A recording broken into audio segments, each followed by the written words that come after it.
जी अस्सलाम वालेकुम नाजरीन, आप देख रहे हैं इत्तेहाद प्रेस क्लब का प्लेटफॉर्म। आज हमारे पास एक बुजुर्ग यहाँ पर मौजूद हैं और वो अपनी फरियाद आला हुकाम तक पहुँचाने के लिए हमारे पास यहाँ पर हाजिर हुए हैं। और नाज़रीन, मैं आपको बताता चलूँ कि डीजी खां, डेरा गाजी खां के जो आरपीओ हैं गुलाम मोहिउद्दीन साहब, उनकी माशाल्लाह टिकटॉक के ऊपर बड़ी वीडियोस वायरल हो रही होती हैं और लोगों को वो इंसाफ दे रहे होते हैं और मौके पर इंसाफ दे रहे होते हैं।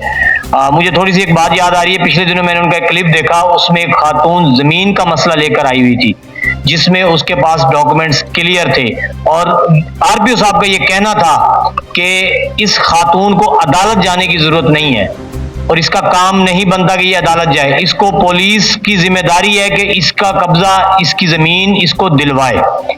तो आज उसी तरह का एक केस हमारे पास यहाँ पर मौजूद है। मेरे साथ यहाँ पर मौजूद है बशीर अहमद साहब, जो जिला मुजफ्फरगढ़ से तशरीफ लाए हैं और ये डीजी खां आरपीओ के अंडर आता है और वहां पर इनके साथ भी वही सिचुएशन है। इनकी जमीन के ऊपर कब्जा कर लिया गया है, इनके डॉक्यूमेंट्स पूरे हैं, इनको कत्ल की धमकियां दी जा रही हैं। और नाज़रीन, एक अहम बात कि जो लोग इनको परेशान कर रहे हैं, जो लोग इनकी जमीन पर कब्जा किए हुए हैं, उनके ऊपर 10 से ऊपर एफआईआर हैं, 10 से ऊपर मुकदमात हैं जिसमें लड़कियों को बेचने के, लड़कियों के साथ जना जबरदस्ती करने के, लड़कियों को अगवा करने के पर्चे हैं, जमीनों पे कब्जे के पर्चे हैं। लेकिन आला हुकाम और हमारे इदारे क्यों खामोश हैं? उनकी जेबें गर्म है इसलिए खामोश हैं। डीपीओ मुजफ्फरगढ़ क्यों खामोश है? उसने अभी तक एक्शन क्यों नहीं लिया? हालांकि इनका पर्चा, इनकी एफआईआर दोबारा ओपन हुई, दोबारा वो पर्चे के आर्डर हुए। जो उस वक्त का मुतलका तफ्तीशी था जिसने गड़बड़ की, उसके खिलाफ भी शोकाज नोटिस भी जारी हुए। मजीद जानते हैं बाबा जी से कि उनका क्या कहना है और उनके साथ क्या बीती। अस्सलाम वालेकुम। बुजुर्गो, ये बताएं कि शुरू से थोड़ा सा बताएं कि मामला हुआ क्या, किस तरह उन्होंने कब्जा किया और इदारों में आप कहां कहां गए और किसने क्या किया। मजलूम बशीर अहमद परदेसी मेरा नाम है। मौजा अहमद मोहना बस्ती डबना मलाना करे क्यों थाना शाहजहां 21/7/21 से मेरी जमीन पर कब्जा कराया गया है।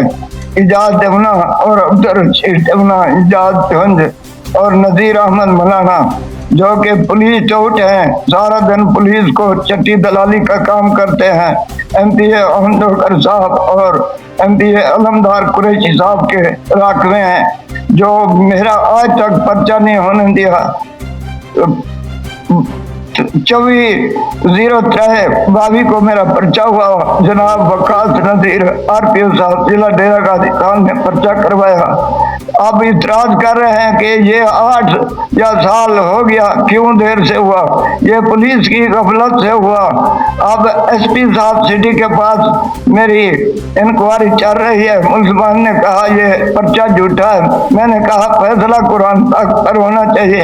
अगर मेरा मौका चेक करें, 3/04 को वो मौका पर आए थे, उन्होंने जो हालात देखे थे, सुने थे, फिर भी वो मुसलमान की पोस्ट बनाई कर रहे हैं। मेरे को कॉल पेशी थी, बोलने का मौका नहीं दिया। मुसलमान के झूठ उन्होंने लिखे। उनको कहा कि जो तुम्हारे पास सबूत है वो डेटा कढ़ाए। उन्होंने कहा हमने कब्जा नहीं किया, हमारे बंदे लाहौर में थे। उसने कहा डेटा हमें कटवा दो, मैं ये पर्चा खारिज कर दूंगा। मैंने कहा फैसला कुरान पाक होना चाहिए, जो मैंने आपको लिखा। उसने कहा जो जिम्नी है इसमें पर्चा खारिज नहीं हुआ। अपने रीडर आलम साहब से कहने लगा, ना कोई उनका लिखा हुआ है, ये पर्चा कैसे खारिज हुआ? मैंने सब सबूत दिखाए, वो उनके हक में लिखता रहा, मेरी कोई बात नहीं सुनेगी। अब मैं एडिशनल आईजी साहब को दरखास्त दे चुका हूँ। उसने कहा मैं आपको इंसाफ फराहम कराऊंगा, जिसकी वजह से मैं आज तक धक्के खा रहा हूँ। पुलिस मेरे खिलाफ कमेंट्स लिख देती है। मुझे इजाज डबना और शौकत डबना और अब्दुल रशीद डबना और नजीर मलाना, उसका बेटा आसिफ मोहम्मद रमजान वाल्द अल्लाह वसाया, बशीर अहमद, नजीर अहमद, ये सब मुझे कत्ल की धमकियां दे रहे हैं। मैं मोहरखा 3-4 से घर में नहीं रहता, क्योंकि मुझे कत्ल कराने के लिए सब पुलिस थाना शाहजमाल और डीएसपी फरत रसूल भी साथ मिले हुए हैं, जो कि मेरी कोई बात नहीं सुन रहा। डीपीओ साहब से मिलने जाते हैं तो वो बड़े बड़े एमपी हजरात रिश्तेदारों की सुनते हैं, हमें डीएसपी साहबान के पास भेज देते हैं, जो कि आज तक हमें दलीलो ख्वार किया गया। रिश्वत हमारे पास नहीं है, पैसा हमारे पास किराया का नहीं है। इसलिए कल वहाँ मुझे आप साहब मिले थे, ये प्रेस क्लब वाले, तो मैंने उनकी मिन्नत की है। अब आला हुकाम से मेरी फरियाद है, जनाब वजीर आला साहब मरियम नवाज साहबा और फिर वजीर आजम साहब मियां शहबाज शरीफ और कमिश्नर साहब मुजफ्फरगढ़ मेरी इमदाद करें। मुझे कत्ल की धमकियां दे रहे हैं, मुझे जमीन पर कब्जा करने की कोशिश कर रहे हैं, मेरी इमदाद फरमाई जावे, आपकी मेहरबानी होगी। जी नाज़रीन, आपने सारी गुफ्तगू सुनी, किस तरह अपने साथ होने वाले जुल्म की दुआइयां बशीर अहमद यहाँ पर दे रहे हैं। और नाज़रीन, बड़े दुख की और शर्म की बात है कि हमारे अफसरान डीएसपी, एसपी, एसएचओ, एएसआई सिर्फ ये पैसे के पुजारी ही क्यों होते हैं, हालांकि इनकी अच्छी खासी तनख्वाहें होती हैं। अब तो मेरे ख्याल पे एएसआई की भी तनख्वाह 70-80 हज़ार लाख रुपए तक पहुंच चुकी है। डीएसपी, एसपी हजरात की जो तनख्वाहें हैं वो 1.5-2 लाख रुपए हैं, मरात हैं। ये नाज़रीन, इस बाबा जी के पास हर वो डॉक्यूमेंट्स है जिससे ये साबित होता है कि इसकी जमीन है, उसके ऊपर उन्होंने कब्जा किया है। 12/4/2023 है मेरी असली मिसल मुजफ्फरगढ़ में गुम करा दी गई है, मुल्जमान और पुलिस की मिली भगत। जी नाज़रीन, मैं आपको अहम बात बताता चलूं कि 2006 से ये बाबा जी परेशान हैं। 2006 से ये लोग, जो लोग आज इनको धमकियां दे रहे हैं कत्ल की, वाज़े तौर पे इनके पास सारी चीजें रिकॉर्ड मौजूद है, एप्लीकेशंस मौजूद हैं, इनको धमकियां दी जा रही हैं। एंड में क्या होना है कि कहीं पर इन बाबा जी की लाश मिलनी है और ये कहेंगे जी हादसाती मौत हुई है, लेकिन ऐसे लोग जो धमकियां देते हैं वही इस तरह के बड़े बड़े कांड भी करते हैं। तो मैं आरपीओ डीजी खान से पर्सनली रिक्वेस्ट करूंगा और आईजी पंजाब डॉक्टर उस्मान साहब से और वजीर आला पंजाब मोहतरमा मरियम नवाज साहबा से कि आप ऐसे इश्यूज के ऊपर भी थोड़ा सा फोकस करें।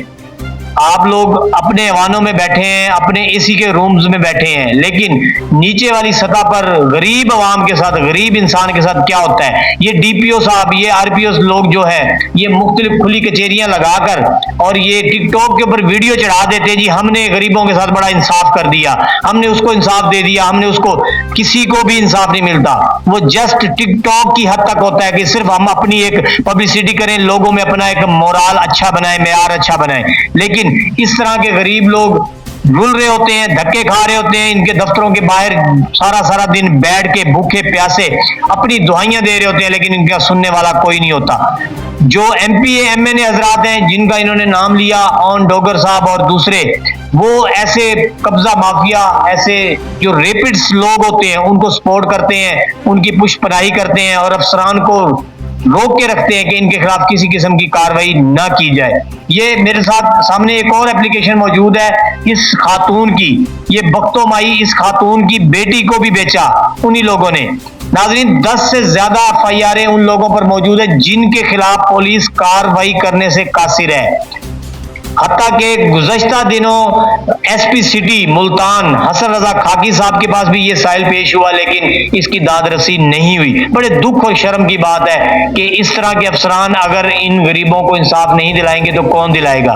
नाज़रीन, ये लम्हे फिक्रिया है, इसके ऊपर गौर कीजिए और इनकी आवाज को हर उस ऐवान तक, हर उस अफसर के मोबाइल तक पहुंचाएं जो इनके इस मामले का जिम्मेदार है। जी नाज़रीन, देखते रहिए, नए प्रोग्राम के साथ मिलेंगे इंशाल्लाह। उस वक्त तक के लिए अल्लाह हाफिज। एक